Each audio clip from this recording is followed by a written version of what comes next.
This is me announcing that I'm creating my very own tabletop RPG gaming system with an open gaming license open for anybody to use. And it might sound like it's coming completely out of left field, but I promise you I've been working on this for a while. As a matter of fact, I started working on this way back in the first month of this year.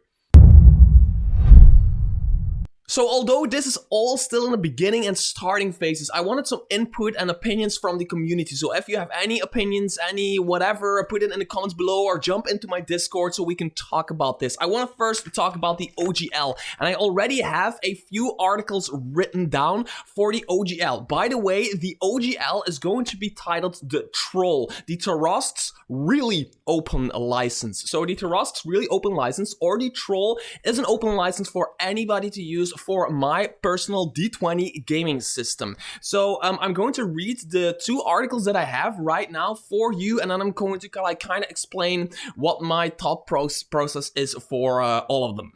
So the first article reads, "Do whatever the fuck you want. It is a game with dragons and wizards, for heaven's sake." And what I wanted to do with this article is basically say that we shouldn't take ourselves too seriously. We can seriously love our hobby and we can be serious about our hobby, but we shouldn't take anything in life too seriously. After all, we're a bunch of adults sitting around a table pretending we're dragons and trolls and orcs and wizards and rogues and whatever, and it is silly. It is fun. It is great, it is amazing, but it is in a way silly, and I mean silly in an absolutely awesome way, and it is just meant to be fun. Now, with the second article, I wanted to kind of address like the hate speech stuff that is going on around the world, because I really hate hate speech. Anyway, the second article says, "Don't be an asshole."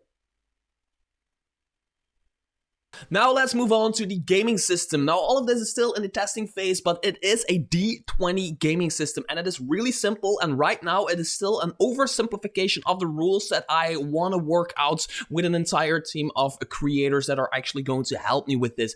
And basically I'm going to try to explain with a little bit of an example. So if you want to hit somebody, all you do is you toss or you throw your D20 at that person. And if you hit that person, you do damage. And if you hit that person in the face, you crit. And if you miss that person, you miss. But if they catch your D20, they're allowed to throw it back. And that is considered a critical fail. They are allowed to throw it back and do exactly the same thing to you. If you then catch it, you can also throw it back. And this could like really be a cool dynamic around the table where people are throwing dice at each other. And if your character in game, say, does 1d6 damage in the game, then if you hit somebody in the chest, say you take your d6 and then you throw your d6 at that person. Then if that d6 falls on the floor or on the table, the number that is up is the number of damage you do against the character in their game. And I think this is a really cool mechanic that can help break the fourth wall between like the characters in the game and the people on the table at the table. Now, instead of just the stats of your character, it is also the dexterity and the strength and even like the intellect of some nerds at the table who really can calculate distances and arcs of throwing and stuff like that, that could help you actually dish out the damage. So your skills as a player and your skills as a human being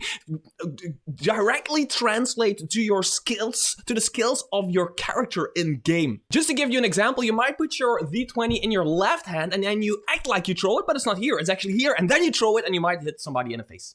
I truly, legit believe that I am making at least the same amount of sense as Wizards of the Coast.